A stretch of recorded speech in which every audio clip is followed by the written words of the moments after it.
হাই friends, কি খবৰ আপোনালোকৰ? আশা কৰোঁ আপোনালোকৰ খবৰ নিশ্চয় ভাল। আজি মই ৰাতিৰ সাজত বনাবলৈ লৈছোঁ চিকেন। এয়া দেখিছেনে, আলু আৰু পিঁয়াজ লৈ লৈছোঁ। আৰু এতিয়া মই প্ৰথমে আলু কাটি ল'ম।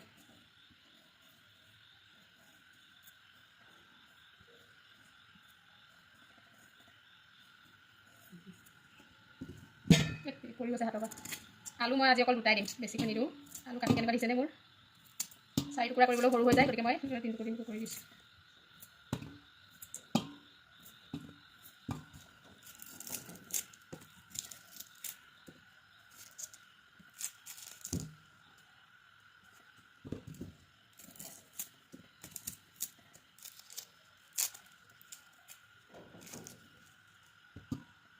এয়া মাংসখিনি মই ধুই আনিলোঁ আৰু ইফালে এয়া মই আলু কাটি ল'লোঁ, লগতে এয়া পিঁয়াজ গুচাই ল'লোঁ। এয়া দেখিছেনে, আদা আৰু নহৰু।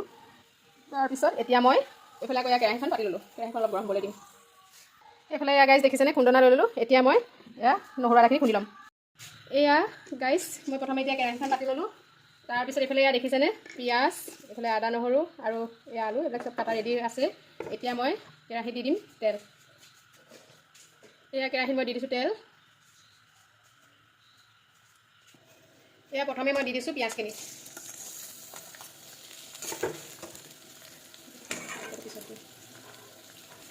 এয়া মই এতিয়া প্ৰথমে পিঁয়াজখিনি অলপ ভাজি ল'ম। এয়া পিঁয়াজখিনি ভালদৰে মই ভাজি লৈছোঁ। তাৰপিছত এতিয়া মই তাতে দি দিছোঁ আদা নহৰু পেষ্টটো।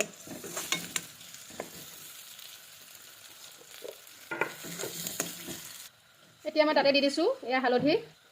এতিয়া তাতে মই দি দিলোঁ নিমখ।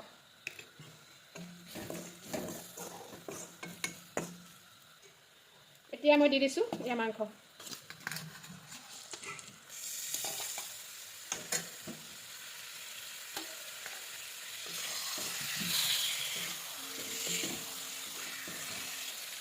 মাংসখিনি অকণমান ভাজি ল'লোঁ। তাৰপিছত এতিয়া মই তাতে দি দিম অকণমান জিৰা গুড়ি। দেখিছেনে, অকণমান জিৰা গুড়ি দি দিছোঁ।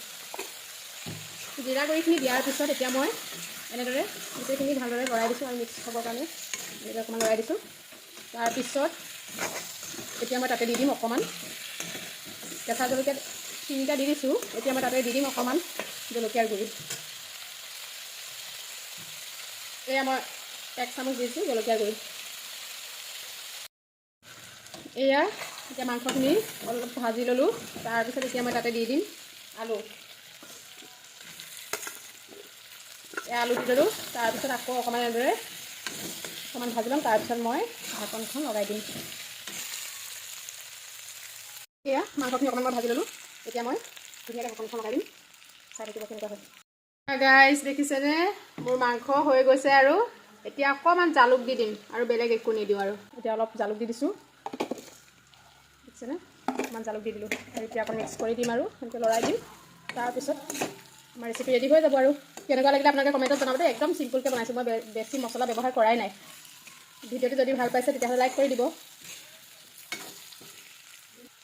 এয়া হৈ গ'ল আমাৰ মাংস। দেখিছেনে, মাংস ৰেডি।